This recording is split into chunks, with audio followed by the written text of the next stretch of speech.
سەرۆکی دیوانی سەرۆکایەتی کۆمار هۆکاری پەسەندنەکردنی بودجەی ساڵی 2018 و ناردنەوەی بۆ پەرلەمان لەلایەن سەرۆک کۆمارەوە ئاشکرا دەکات.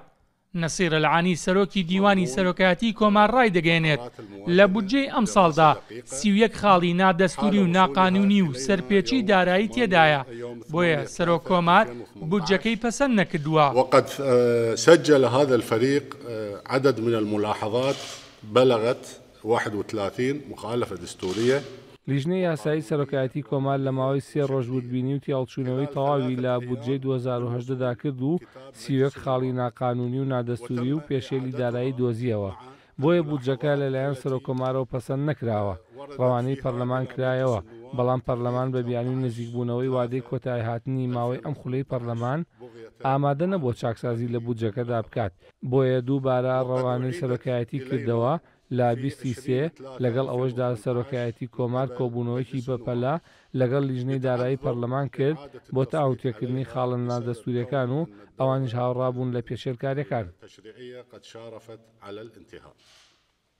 وبالرغم من ذلك كله فقد عقد هذا الفريق التشريعي والخضوع. ڕاوێژکارانی سەرۆکایەتی کۆماریش ئاشکرای دەکەن پەرلەمان هۆکاری دواخستنی بودجەی ساڵی 2018 بووە، نەک سەرۆکایەتی کۆمار. بالمناسبة البرلمان لهاي السنة الوحيدة، طبعا السنة الوحيدة البرلمان اللي أخر الموازنة.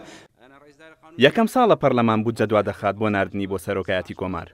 لە ساڵانی ڕابردوو لە سەرەتای مانگی 1 ڕەوانەی سەرۆکایەتی کۆمار کراوە و لە ناوەڕاستی مانگی 1 لە ڕۆژنامەی وەقاعی عێراقی بڵاو کراوەتەوە بێ هیچ گرفتێک.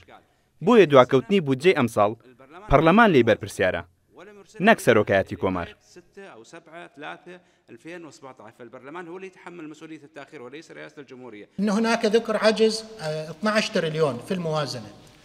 یەکێک لە خاڵەکان کە لە بودجەی ئەم ساڵدا بووە کە 12 تریلیۆن دینار کورتهێنان هەیە، بەڵام لە پاژەوەی شارەزای ئابووری وردبینی لە بودجەکە کردووە دەرکەوتووە هیچ کورتهێنانێک نییە لە بودجە و چەوەشەکاریە و ئەوەی هەیە لە قەرزەکان دەدرێتەوە لە دەرەوە کە ئەمە لە ئەستۆی دەوڵەتە.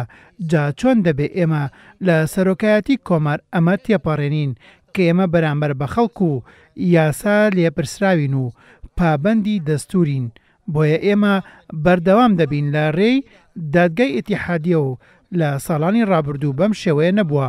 بودجەی ساڵانی ڕابردوو لەم ساڵ پوختتر بووە، بەڵام ئەم ساڵ بودجەکە هەڵەی دەستوری قانونی گەورەی تێدایە.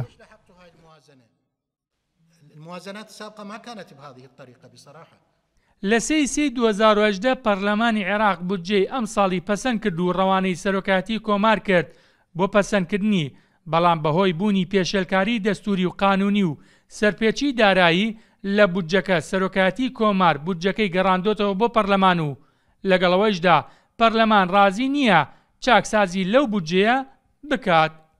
بێستون سەلام، کورتسات نیوز، بەغداد.